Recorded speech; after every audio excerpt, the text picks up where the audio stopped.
This is the ballad of little deals and big deals. Tonight, we're talking about two major changes that the SBA is rolling out that are going to affect deals and how underwriting works and add a lot more scrutiny and just a lot more hoops that you have to jump through if you're doing a deal and you're trying to get a deal done. Yeah, this one is quite a surprise actually. Starting October 1st, I'll cover the little deals first. Normally the SBA 7A was a program that was designed for deals or businesses that were going to need half a million dollars or under half a million dollars, I guess. No deep underwriting, essentially is what it boiled down to. They just kind of had to do a review process, but it was nowhere near the level that a deal over half a million dollars was going to get. Now they are saying, as of October 1st, any deals that are submitted have to be under $350,000 or at 350 and under to avoid the underwriting, like the deep underwriting. And what that means is more underwriting means more going in depth, more digging, more money. Because guess what? The SBA is not going to just do that for free. You're going to get charged for that. And what we were discussing before the show is, a deal that's $350,000 is usually not going to cash flow a ton 9 times out of 10. So what does this really mean for the buyer who's looking at a deal and a business that's going to get a loan at that level? Stops being quite as good of a proposition and as good of a deal. Just to give you an idea, the fees really stack up. I'm finishing a deal pretty soon, hopefully, that is through an SBA lender, and the guarantee fee alone is about 50 grand. And that's just part of how it is. Now, this is a bigger deal, right? It's about just under a $2 million deal. But the guarantee fee alone is around 50 grand that goes to the SBA. And then there are other little fees that are packaged in that go to the bank for all the different things that they have to do for the underwriting. So when you get to deals like this that are smaller than 500 grand, between that kind of 350 and $500,000 mark, some of these things that have to get done they're still not going to, the cost is not going to go down that much compared to the bigger deals. But as a percentage of the whole deal, it's going to be quite a lot, right? If you're talking 5, 10, 15, 20 grand in different fees or more for a deal of that size, that's approaching the level where it's almost as big as the down payment that you have to put down on the loan, which just, it starts to get kind of excessive, in my opinion. It's just a lot. It seems like a lot of hoops to jump through for a deal. So I think you're going to see a lot less deals happen at that size. I think we're going to see, like you said, a lot less deals happen, but probably a lot more people going to more traditional lending routes, or looking in their own group or community or around them to find that money, because it does, like you said, doesn't make any sense. And even though a price does not mean it is not directly correlated to a cash flow, 9 times out of 10, a business that's not cash flowing very much is going to be much cheaper than one that is cash flowing very, very heavily. So this is going to, I think, like you said, kill a lot of broker deals, kill a lot of prices. It's going to be interesting to see whether we see businesses even get billed for that rate, and what's going to happen to the marketplace shift as a whole on that one.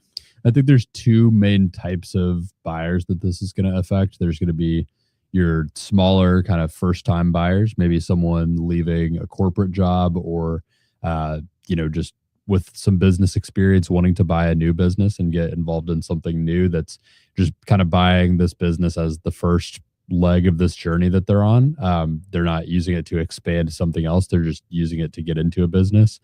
If you're trying to get into a small business where you're going to be the owner operator, you might have been looking at a deal that was going to cost you between 350 and 500,000. And, before, if you could get in with something that costs you $450,000 or just under $500,000, there's a good chance that there's, over $100,000 a year in cash flow there for you that's available. That is a great amount of money to make for an owner operator operating a very small business. If all of a sudden those fees go up a lot and this gets way more complicated, that just might not be the direction you go anymore. It might be tougher to get a deal done. It might stop making as much financial sense with all these fees that have to get packaged in. And if you think about just the amount of extra money you're going to have to come up with just to get into it, it's going to price a lot of people out too.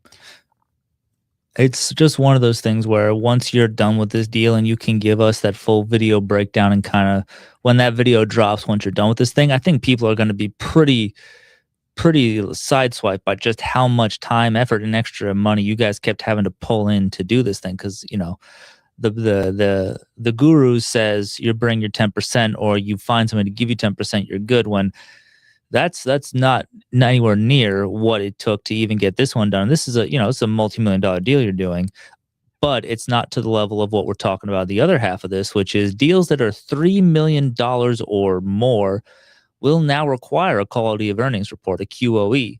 And that's important to note because that is an expensive report. It's a vital report. It's always good to get them if you can, especially on bigger deals. Many times on the deals under that and even smaller, people tend to just look at the books and go, well, can kind of see what it is, and they kind of trust at face value. But when you add a requirement for a quality of earnings report, you're talking minimum, like probably 20, 30 grand just to get, a team of accountants likely to scour the books to make sure that what they're saying is what's accurate, which best case it is, worst case it's not. And excuse me, but it's always kind of a split relief of, yeah, they're exactly what they said. Great. I just spent $20K to say the numbers were right. Some people feel a certain way about that. I mean, what do you think, Brody? If you were approaching this deal and it was a $3.5 million and they were like, hey, I need you to fork up about probably for a deal that size, $35,000 just so we can make sure all the I's are dotted, T's are crossed.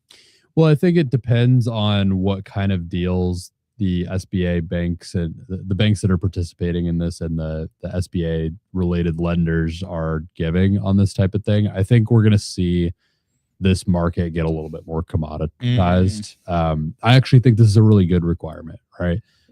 We don't have one for the business that we're working on acquiring right now. It's a good bit smaller than that 3 million threshold.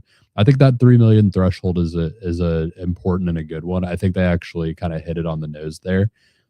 Once you get to that size, you're talking about just a level of complexity of business at that point.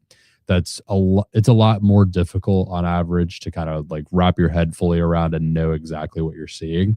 That's the best way I can describe it, is like once you kind of cross that mark, the level of complexity to someone acquiring a business, like you're probably just going to struggle to really be able to pick apart the full picture unless you're incredibly experienced at this and incredibly savvy. Maybe you have a CPA background or something like that. You might have a great CPA that can help you pick it apart. For something smaller than that, I think there's a lot better chance you can pick it apart. In the case of the one we're working on, just the business model itself is so simple that we didn't feel it was required, and the SBA didn't require it. But I think once you get to that level, this is a really net good thing. I've seen where you can get QOVs for as little as $5,000. I don't think they're going to be as quality. I think you're going to see a lot of kind of like shisty pop-ups for these types of QOVs. I think there's going to be a little bit of a rush of like existing CPA firms and small accounting firms that kind of rush towards that market and try to do more of these, and they might not have quite the right system set up to churn a bunch of these out, and might be trying to undercut the market because people don't want to pay a lot for these because they're required. So I think it all depends on what kind of options end up available for these. If there's good options out there and they're able to deliver them for an appropriate price, then it's a totally different story. And I think it's a net good thing. The one big thing I'll say is it's going to get a lot better to be the person taking the second or third look at the business. Sometimes you come in and you look at a business that's up for sale and another buyer was already really circling the hoop, so to speak, a few times thinking about it, and they ended up not going with it for some reason. I've actually inquired about a business before and been able to look at a quality of earnings statement that I didn't have to pay for because another buyer had passed on it. And that was awesome, right? Because you don't have to pay for the quality of earnings statement, but you get to basically steal someone else's homework. So those are some opportunities I would look out for as a buyer once this changes, is if you can find some of these that maybe someone else didn't go with because maybe they didn't like what was in the QOV, and maybe you'll see the same thing. Or maybe, they just passed for a different reason, but they had to get a QOV to get started because it's a requirement. I think there's some opportunity there. I will be interested to see how franchises will be reacting to this, especially the ones that sell larger territories. Will the franchises provide a QOV as part of the deal, or will they still require the potential purchaser to get one? I'll be very interested to see how their business shifts along with these new SBA rules. It's a good point. I mean, I think there's a decent chance that franchise are going to want to see that as well. But I think a lot of times, just from what I've seen, because the one that we're acquiring is part of a franchise as well. So there's requirements on both sides. The franchisor has requirements, the lender has requirements. A lot of I would say the heavy lifting of the requirements is really on the lender side.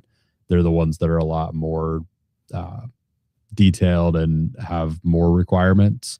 So I think you'll see those kind of passed downstream to the franchisors as well, and they'll say, "Hey, there's probably a reason for that." So I think the small one, the one that the underwriting requirements that are going to apply to these really small deals, I don't think that's going to be good, to be honest. I think it's kind of unnecessary for some of these small ones. Maybe it helps people avoid some bad situations here and there. But for these really small businesses, a lot of times you kind of know what you're getting. It's not like you're thinking that you're getting a business that's fully built out and packaged and ready to go that you can just oversee. Like, that you're going to have to step in. I hope so. At least I would hope people would know that at that level, if it's doing really less than 200,000 a year in cash flow, maybe even less than 300,000 or 400,000 a year in cash flow, you're going to be an owner operator, and you're going to have to be heavily involved for it to continue doing the same amount of revenue and profit it was doing before. So I think people kind of know what they're getting with that. It's not like any underwriting is going to change that. Like, you have to step in and really take the reins of it. But for some of these deals where like already established business owners are just trying to expand their business more, and they want to scoop up like one of these little deals between 350 and 500, I think it's just totally unnecessary to have a lot of underwriting involved with that. They just kind of want to grab the book of business and get it on good terms.